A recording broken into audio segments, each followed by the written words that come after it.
Good morning and welcome to a driving very carefully edition of Coffee with Chuck. So I thought I would just tape a drive into the office and talk about JAG-K generally. This is one of the first episodes of the new school year, which looks a lot different than any other one we've started, at least in our period with JAG-K. I'm literally starting at my home in Topeka, southwest Topeka. The office is downtown, and I've got a holder in my car that sometimes moves around. So if this goes upside down, we'll edit it later. Anyway, so as you know, and I don't know what your particular situation is, if you're doing hybrid learning, in person, or completely online, which I know is an option in many of our school districts, you're all facing challenges in one way or another. The students are, the teachers are, obviously our career specialists. The entire country right now is going through a bunch of stuff. But this really, if you look at it in the best way possible, this is an excellent opportunity for JAG-K to show what we're all about. This is an organization that is about resiliency, teaching resilience, learning about overcoming obstacles. And so it's obvious we have some obstacles right now, and not only with COVID-19, but with racial inequality and a lot of things that have existed in the past, and certainly things in our personal lives, but things that are just being paid more attention to right now. And you know, a lot of folks are trying to really make a concerted effort to do something. So we've always had challenges, barriers, but this is a unique time in U.S. history, and we're all a part of it, and we can be a part of the solution, whether it's COVID-19, social justice, or whatever, maybe an individual barrier or challenge maybe. So in some ways, it's really exciting to show what we can do, what we can overcome, what change we can make, and how we, as individuals, can make ourselves, but our communities and our country better. So to that end, JAG and JAG-K have some great activities this year, and some of it will be stuff we would normally do, like our employer engagement projects, project-based learning activities. But one of the PBLs we've discussed is called the Love Project, and I forget the acronym, and I apologize, but I'm focused on driving, as you can tell. But it really is about equality and promoting that in our communities.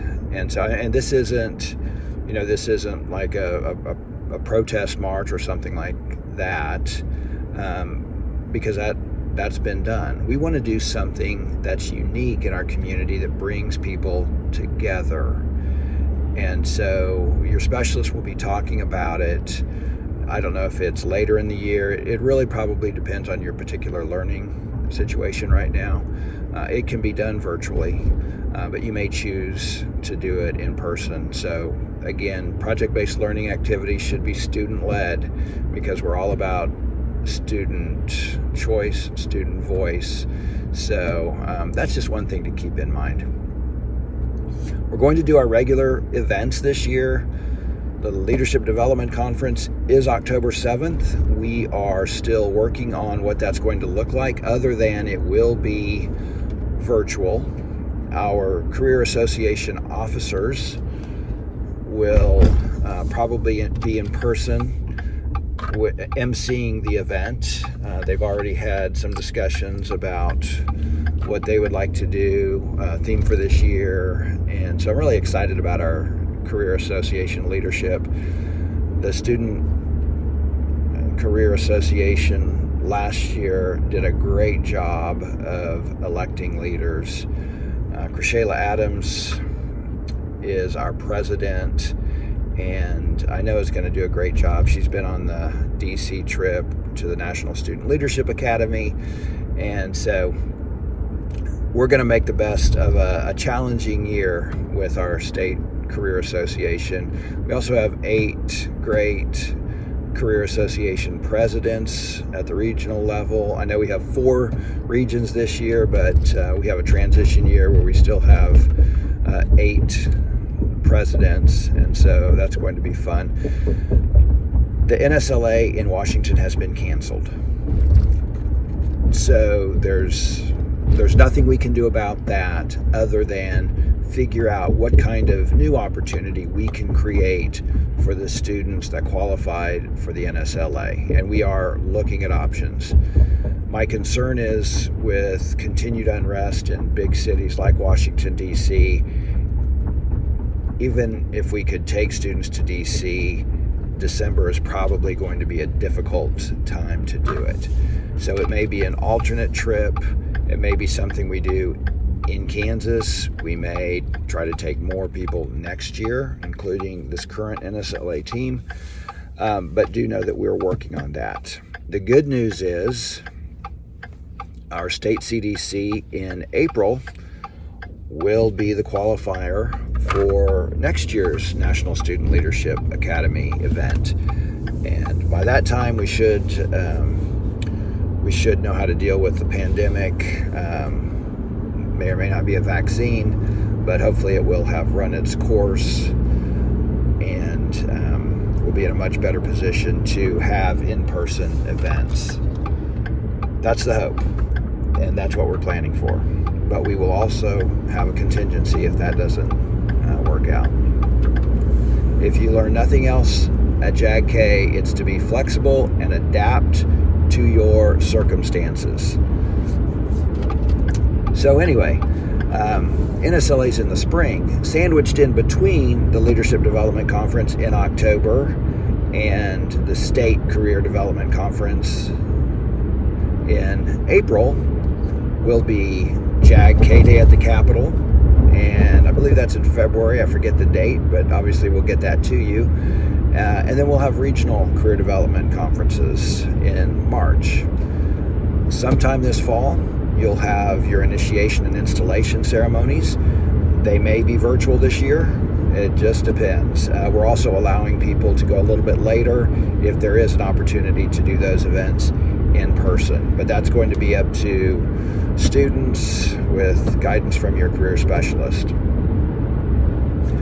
The one thing we can't emphasize enough is grace.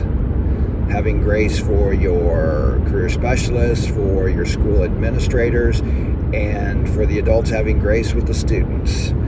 Everybody's dealing with stuff in a normal year.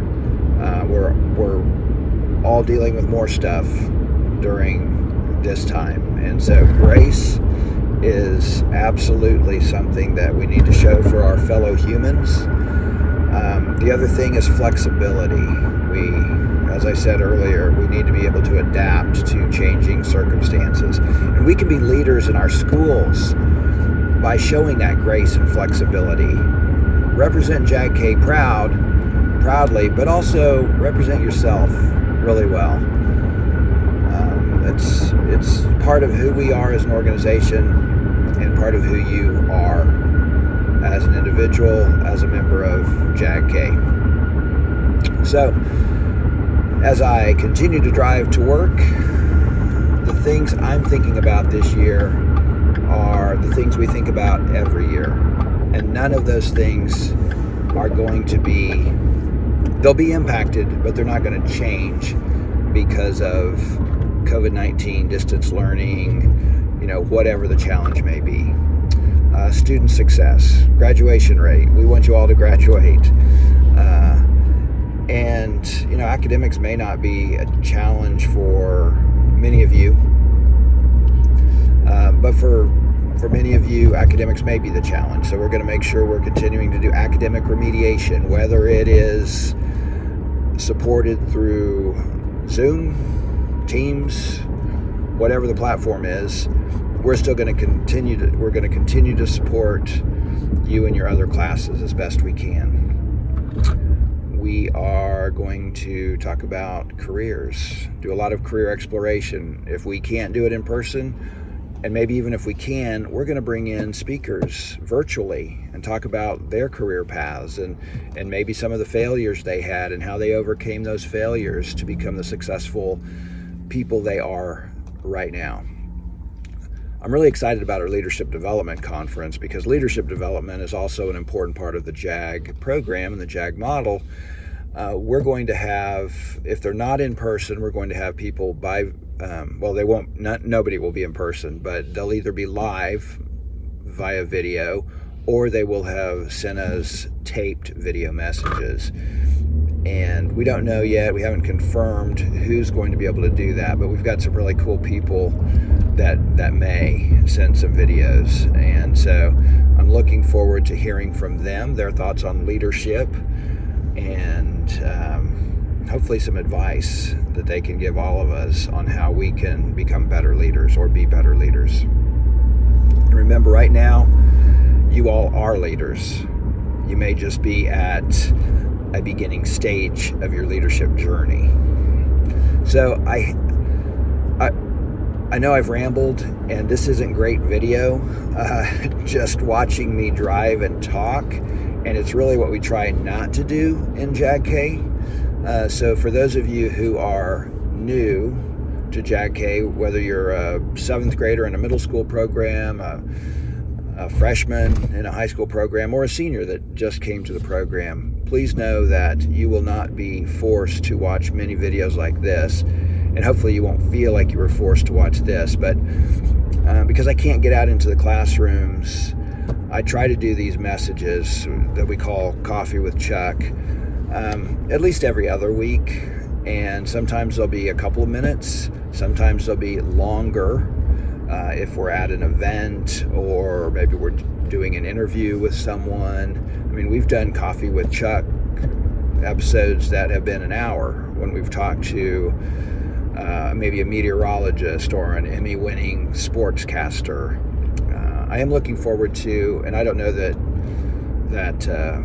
any of you will know this gentleman, but his name is Otis Livingston. He is a sportscaster in New York City, so huge market, obviously. He's a former Division I point guard.